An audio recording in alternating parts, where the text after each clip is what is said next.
station, Uckfield FM. 28 minutes now to midday, and on the end of the phone, the Lewis MP, Maria Caulfield. Maria, good morning and belated Happy New Year, because we're almost at the end of January. How are you? Yeah, not too bad. It's been ages since I've been on, so it's good to catch up. Yeah, it's been a little while. What is life like up in Parliament at the moment? Are you getting up there very often, or are you doing a lot of the stuff for literally working from home and sort of voting online and stuff?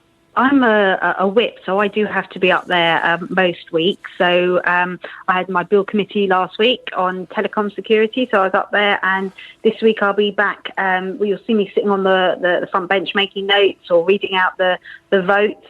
So Parliament is fully working. We're trying to encourage people to do it as remotely as possible, but a few of us have to go up to kind of keep the show on the road. Does it feel a bit strange? Because I mean, normally it's like the Animal House, the Houses of Parliament, with the politicians and the noise, and it all sounds like some school canteen. Of course, it's not, but it sounds like that. So, is it a bit strange at the moment? Yeah, it's very strange. So although we're doing, what we have to, so getting legislation through and, voting on certain issues, there is no atmosphere when you're there. So the chamber, you're only allowed, I think, 25 MPs in the chamber. So it's a very different place, and you can't really scrutinise and debate in the way that you would normally do. Yeah. So while you can speak remotely, you do miss that element of, challenging someone on a point or asking a minister, to clarify something. So, yeah, it's a very different place at the moment. So we do want to get back to normal at some point. And, of course, we've been talking about vaccines, number 4 on its way, the Novavax, which, I mean, there's all sorts of controversies going on between the UK and the EU about the various different vaccines. What are your thoughts on all of this? Well, the EU obviously had their own vaccination programme, and the UK government doesn't really want to get too involved in that. We're focusing very much on getting our own vaccines out as quickly as possible. But obviously they had an arrangement with AstraZeneca, and there's some conflict there as to what they feel they were promised, and they're negotiating with the company direct on that. But we're very much focused on, making sure that we get through all the vulnerable groups, the over 80s, the over 70s by the 15th of February. And, we're doing phenomenally well as a country. Sure, there's things we would have done better with hindsight with the whole COVID crisis, but I think we should be hugely proud of the vaccine effort as a country. Now, without wishing to politicise any of that, big thing, of course, over the last couple of years has been Brexit. And here we are in a situation not long left the European Union. We seem to be at loggerheads with them already over something. Where would we have been with the vaccine situation had we have still been part of the European Union? Where would we have been, do you think? Well, I think we'd have been in similar circumstances to, France and Germany and Italy. They while we probably would have the sites up and ready as we do now, it's the vaccine supply that they're struggling with. So their numbers are relatively low in terms of how many people they vaccinated, and we'd be in a similar position to any of those countries. So, that's kind of one of the key benefits that, a few of us were campaigning for previously, was to say that actually, we can stand on our own 2 feet and do a pretty good job. And obviously, this isn't a competition. The lives in Italy, France, Spain, Germany are as important as lives in this country. So, this isn't about point scoring, but, we do need to be, relatively pleased with how it's going in this country. And, we are working on a global scale to try and help those countries who particularly aren't going to be able to ramp up a vaccination programme, relatively quickly. And that's part of the UK's government priority, is also to help those countries that are struggling, because once we're all vaccinated here, we still won't be able to travel as we would like if other countries are struggling with outbreaks. So it's as important to us that every country in the world gets their population vaccinated because this is a global pandemic. You make an interesting point there. Now, Tony Blair is in the news again this morning for suggesting that for travel purposes, it might well be a good idea to have a vaccine passport. What are your thoughts on that? I mean, the UK government hasn't, rolled that out currently. It's a difficult thing to do. There are people who genuinely can't have the vaccine. So if there's people who've had what's called anaphylaxis to previous vaccinations, they're being advised not to have the vaccine. So, that would be hugely unfair on them. And there's some people who just don't want the vaccine, and that's okay. It's not a mandatory vaccine. And so I think it just would create a whole host of problems if we suddenly introduce that. So I think that's something the UK government's not looking at the moment. I'm going to say it's a bit Big Brotherish as well, isn't it? Or many people would see it that way, as certainly those who had these conspiracy theories about all this stuff, saying it was all about control and that. That would steps into what they would describe as the next phase. So, I mean, this is coming from, not some odd conspiracy theorist. This is coming from an ex-prime minister of this country. How seriously should we take his words? Well, Tony Blair has been quite vocal throughout this pandemic with his pearls of wisdom, but it's very easy when you're not an elected representative and you're not having to take the tough decisions. There were things that he recommended previously, which, frankly, would never work. So, there's lots and lots of experts, armchair experts at the moment, Tony Blair being one of them. But, the government, is doing a really good job at getting the vaccine rolled out. And it will support people. It isn't mandatory. We encourage everyone to have it. And, judging by my postbag, virtually, most people do want to have it. And it will be on their GP record. So if you ever need proof that you've been vaccinated, it's pretty easy to get. But I don't think necessarily a passport is the way to go. Okay. Well, fortunately, looking at some of the figures, the numbers appear to be coming down again. We're beginning to see the down curve of the current spike, and of course, put in with the vaccines, hopefully we shan't see the likes again certainly not in my lifetime, hopefully not.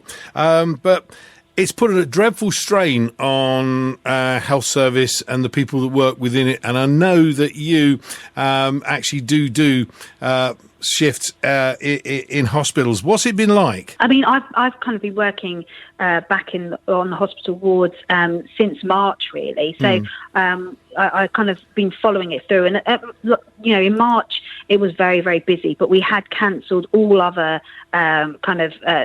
treatments and services. So it was manageable. Then over the summer period when cases went down, we were almost getting back to feeling like normal. And certainly on my wards, we were giving chemotherapy, doing surgery and all those things. Now we're trying to do both. So we are trying to keep going with all the routine treatments plus all the COVID patients. And so it's extremely difficult and very, very tough on those wards. I worked last weekend and it's the busiest shift I've ever known. And staff, they're vaccinated. So all the staff I was working with had their first jab, which is great, but they are exhausted. And, the pace that they're going at, literally, as one person's going out, the next person's coming in, and they are poorly patients. So anyone who has COVID and, has, shortness of breath and can manage at home is at home. It's the really poorly patients that are in. So, the kind of the workload is huge. And in very difficult circumstances, patients aren't allowed visitors. They're completely reliant on the staff there. And, a significant number of people are dying. And, even me, I've worked in, cancer care most of my career. I'm used to patients not always pulling through.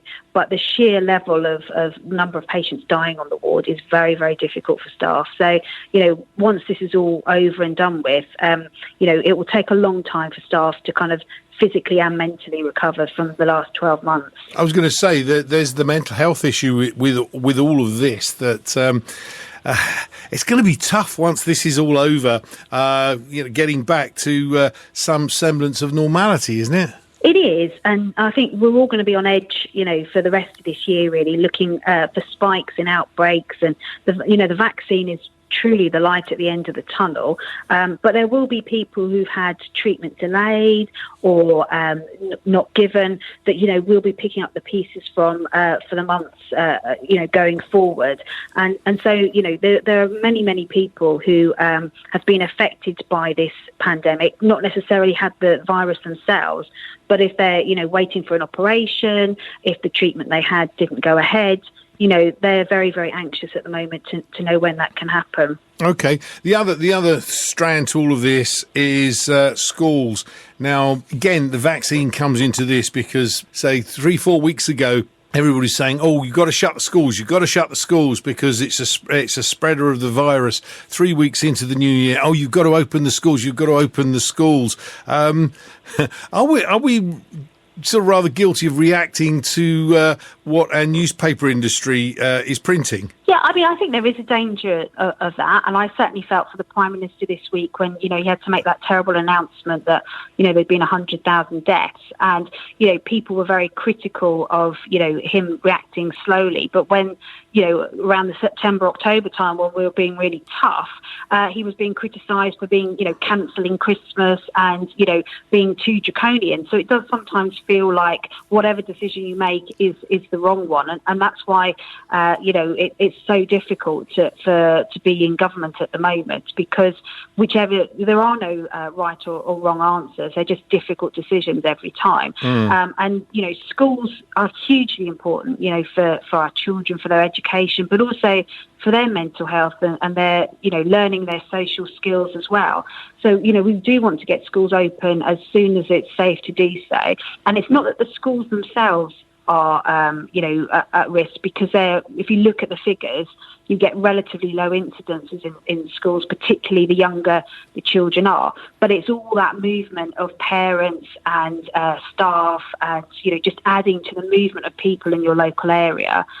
So we do want to get schools open as quickly as we can. What about teachers getting vaccinated? I mean, there is a school of thought that says teachers should be vaccinated to prevent them getting the virus, which means that schools can actually remain open, because, say, the whole thing's been bouncing around from one place to another through schools, and then from schools, because the students take it home, they don't necessarily get the virus, but they carry it and pass it on to other people, and so it spreads upwards. But if you stop it in the first place with vaccinating the teachers, you can surely keep the place open. What's your thoughts on actually making priority of the teachers? Well, all key workers, will be looked at in this kind of second cohort of people. So after the 15th of February, when we hope to have all the over 80s, the over 70s, the clinically vulnerable people vaccinated, we will then be looking at key worker groups. But what I would also say is, if you look at the figures of the key workers that are most likely to contract COVID and unfortunately die, the unsung heroes here, we do have bin men or women operators. They are top of the list of people affected by COVID. They come as shop workers. Really? Yeah, absolutely. If you look at the figures, because they're coming in contact with, household waste all the time, and they've worked throughout the crisis, and they're actually top of the list. So there's a message in there. Just stop for a sec. There's a message in there really that we should actually really wipe down the handles on our bins before we touch them. Absolutely, and the waste operators will be doing that as well. They've got very kind of strict guidelines they should be working on. So yeah, we hear about teachers, and of course, teachers are key workers and will be in that cohort of people. But we need to recognise that there are some real unsung heroes in this that have just worked throughout the pandemic and have been at significant risk. The shop workers are a close second. We've got our police officers, stopping people in the street who shouldn't be out, and having to break up parties and deal with people who are COVID positive, our ambulance workers. So there's a whole range of key workers, and absolutely teachers will be there. But, what we don't know at the moment is, does the vaccine stop you? It stops you getting the COVID symptoms, but does it stop you from actually having the virus, and passing it on to someone else? We don't know that yet. So we can't say that if we vaccinate teachers tomorrow, that we could open up the schools and they wouldn't then, be passing it to pupils and vice versa, because we just don't have that information at the moment. What we do know is it will protect you from the symptoms and stop you or give you a good chance of not being unwell with the virus. Okay, let's move swiftly away on from the virus, because it's one of those topics that you could go on. We could go on and on, and there are so many different strands to it. There are other things going on in the world at the moment, including the continuation of trying to move to a cleaner environment. And how difficult is that at the moment with all that's going on? Because it would seem obviously the main priority is coronavirus, but we can't really forget things like the environment, can we? No, absolutely. But I think actually the COVID crisis has made us stop and think. And I think going forward, when this is all over, people won't be jumping in their cars, commuting long hours to work anymore.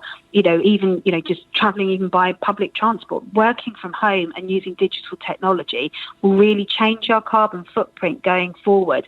And people who maybe used to fly overseas for business meetings, will think twice and think, can they actually work from home and do those meetings online? And we had in Parliament last week our environment bill going through, which is also looking at how we manage things like plastic packaging on our goods. It's also looking at food labelling, because people are very focused at the moment about where their food comes from and want it to be as local, homegrown as possible. And at the moment, it's been quite difficult with food labelling to really identify where your food comes from, because it's often labelled where it was last packaged rather than where it was actually produced. And so we are doing some huge amounts of work in Parliament to try and make small changes that will make a big difference. Yeah. You're talking environment, you're talking particularly food labels and stuff. At the moment, I'm having to look at sort of food labels very, very closely. And I'll tell you what is very, very difficult at the moment is actually finding things that don't have sugar in them. It's surprising just how much of our ordinary, everyday, regular stuff has sugar added to it. Is there any, the government, because, we're talking about health and levels of fat and levels of sugar and reducing these things down, is there any initiative from the government that is actually going to try and force food manufacturers in towards the way of actually reducing the amount of sugar in food and actually removing it? Yes, we do have the sugar tax, and that. But that's not the problem, is it? The issue you're talking about a sugar tax. That's not really the issue. The issue is the actual fact that we've got sugar in the food, not excess sugar. It's in things that really shouldn't have sugar in it. But one of the things the sugar tax is doing is making producers think about what sugar is in their food and does it need to be in there. And very often you'll see fat-free products, which sounds great, but actually that's just replaced by sugar instead. So it is making people think about how much sugar is just in everyday items and being aware of it. So we know, again, I don't want to keep going on about the COVID crisis, but we do know that obesity is one of the big risk factors for outcomes for people who do have the coronavirus. And so, the PM has been really clear about this as well from his own personal experience, that losing weight is a good thing for your own personal outcomes, but also for the country as a whole. So I think, again, once we've got through this COVID crisis, tackling obesity, tackling sugar in our foods, will be a huge priority for the government going forward. I'm going to say, it really does need to be, because, as I say, there are so many things. Bread that's got sugar in it, and you think, why? It's just extraordinary, and all we get is a sugar tax, which, of course, goes onto the price of the goods. People pay it, so it doesn't actually solve the problem. But hopefully, as you say, once this crisis is over, perhaps it can be looked at. Maria, I know you've got to get away, so I think we'll call things to a halt there, unless there's anything else that you want to add this morning. No, just to reassure people who are, certainly contacting me about their vaccine, that no one is going to be left behind. So we're making good progress. So everyone will get an appointment, we're doing very well both nationally and locally too. Brilliant. Okay, for now, Maria Caulfield, we'll catch up with you in a month's time, but have a safe month or so, and we'll talk to you then. Yeah, take care.